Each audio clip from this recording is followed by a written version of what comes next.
Everyone, you are watching serial से आप channel को सब्सक्राइब करें, नोटिफिकेशन बेल दबाएं ताकि कोई जानकारी आपसे छूट ना पाए। बात करते हैं उड़ने की आशा के आने वाले एपिसोड की। तो आज रात के एपिसोड में बातचीत होती है सचिन साइली के बीच में, जहां वो लोग पास्ट इंसिडेंट्स के बारे में बात कर रहे होते हैं सचिन की लाइफ के।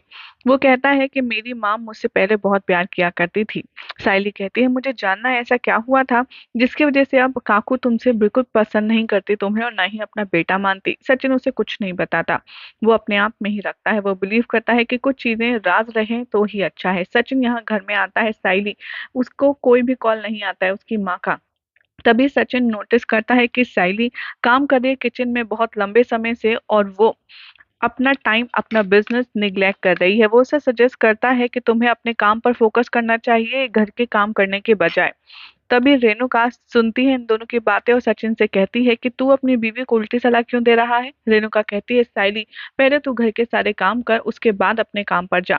रेणुका कहती है यहाँ पर कि तेजस और रोशनी यहाँ पर मेहनत कर रहे हैं, इसलिए घर का काम किसी को तो करना होगा। इधर रोशनी के सामने रेणुका जानबूझकर साइली को ऑर्डर करती है कि तू सबकी पसंद का खाना बना। साइली कहती है कि यहाँ पर कोई सब्जी नहीं है काकू घर में खाना बनाने के लिए। सचिन इंसिस्ट करता है तेजस को कि तू जाना, जाकर के सारी सब्जी भाजी लेकर के आ।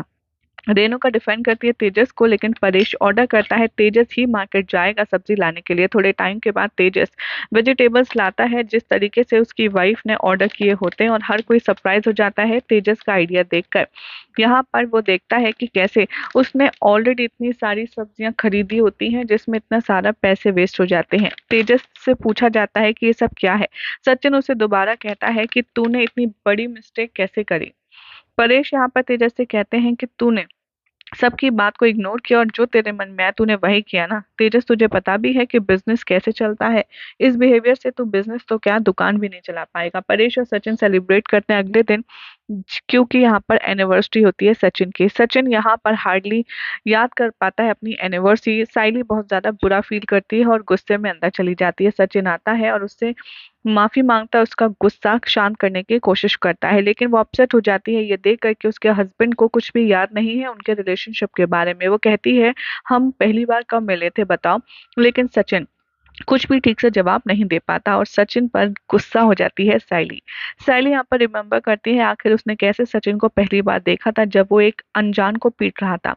साइली कहती है कि वो इंसिडेंस था जब मुझे पता होना चाहिए था कि तुम औरों को भी इस तरह पूरी जिंदगी ही पीटोगे। वो नोटिस करती है यहाँ पर कोइंसिडेंटली सचिन को, और तभी वो कहती है और वो दिन था और आज का दिन तुम मेरे पति हो और मुझे एक एक चीज याद है। सचिन यहाँ पर स्वीट सा रिडेम्पशन करता है साइली का, जिसकी वजह से साइली खुश हो जाती है। सचिन कन्फेस करता है अपना प्यार अपनी वाइफ को और उसका सारा गुस्सा चला जाता है। इधर शोभा आती है देशमुख फैमिली में अपनी बेटी से मिलने, लेकिन रेणुका उसके साथ बहुत बुरा व्यवहार करती है साइली के सामने। यही सब दिखाया जाएगा अपकमिंग एपिसोड में। अब देखना होगा, काफी इंटरेस्टिंग कि अपनी माँ के इंसल्ट देखकर साइली कौन सा नया कदम उठाती है। फिलहाल तो चैनल को सब्सक्राइब करें, नोटिफिकेशन बेल दबाना ना भूलें। थी ना लाजवाब इंटरेस्टिंग अपडेट। अगर आपको ये अपडेट पसंद आई तो चैनल को सब्सक्राइब करें, नोटिफिकेशन बेल दबाएं ऐसे ही शानदार और मजेदार चटपटी खबरों के लिए।